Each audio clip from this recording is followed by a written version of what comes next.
জানো তো, আজ 20 দিনেরও বেশি আমি এইখানে ছিলাম না। বাড়ি গেছিলাম।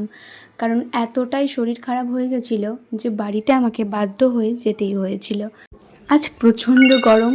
তো যাই হোক, আজ এত নোংরা হয়ে গেছিলো যে বেডরুমটা বলার বাইরে। তো আজকে প্রপারভাবে ক্লিন করেছি। আর আজকে কলেজে যেতে হবে, একটু দেরি ছিল বলে তাই ভালোভাবে সব কিছু পরিষ্কার করে নিয়েছি। কারণ একটুও যদি অগোছালো থাকে আমার পুরো সারাদিনটা বেকার যায়। তাই বিছানা, তারপরে ফ্লোর সব কিছু ক্লিন করে নিয়েছি।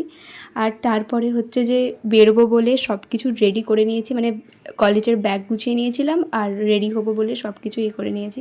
আর আজ মনে হলো যে একটু হেয়ার অয়েল করি, তো তাই স্নান সেরে নিলাম। আর দেখো কত কিছু হয়েছে এইখানে। আর বিশেষ করে অ্যালোভেরা প্রচুর হয়েছে। আর আমি পুজো করে নিয়েছিলাম। আর আমি যখন ফুল তুলতে আসি, ঠিক আছে, একটা গোলাপ দেখলাম হয়েছে আর একটা গোলাপ ঝরে গেছে। তো যাই হোক, আর এইখানে গোপুরা সব উঠে গেছে আর ওদেরকে সব কিছু ঠিকঠাক করে দিয়েছি। আর আজকে একবারে প্রপার একটা ব্রেকফাস্ট ছিল, হচ্ছে যে লুচি আর আলু ভাজা আর সুজি মিষ্টি। আর আমি একটু ভাবলাম যে লুচিটা করেই নিই, তো আমিই লুচিগুলো করেছিলাম। তো লাস্ট অবধি দেখলাম যে লুচিগুলো ফুলছেই না। তো যাই হোক, তো চলো এবার রেডি হওয়া যাক। আর আমি কলেজে রেডি হওয়ার সময় আমি একবারে নর্মালি যাই, কারণ আমাকে 1.5 ঘন্টারও বেশি আমাকে জার্নি করতে হয়। তো তোমরা তো জানোই যে হাই, আমি রিয়া। আর আমি এখন আছি পূর্ব মেদিনীপুরে, আর আমি থাকতাম পশ্চিম মেদিনীপুরে। তো ফার্স্ট আমি একটা dot and key toner use করলাম। তারপরে হচ্ছে পন্সের ময়শ্চারাইজার, যেটা আমার মোস্ট ফেভারিট হয়ে গেছে।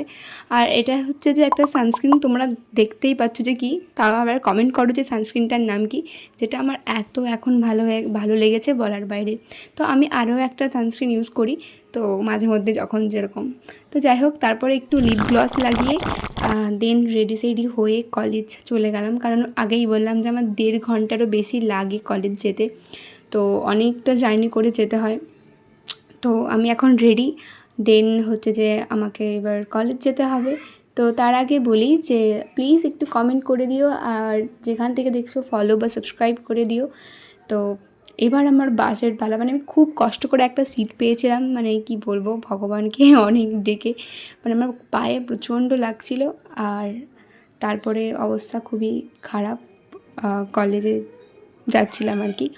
তো এই যে কলেজে চলে এসেছি। আর আজকে মেঘলা ওয়েদার, কখনো মানে মেঘলা হচ্ছে আর কখনো রোদ উঠছে। জানো তো, আমার পুরো সামনে এক্সাম। আমি জানি না কি করব, মানে আমাকে প্রত্যেক দিন এবার পড়তে বসতেই হবে, না হলে হয়তো সাদা খাতায় আমাকে জমা দিতে হবে।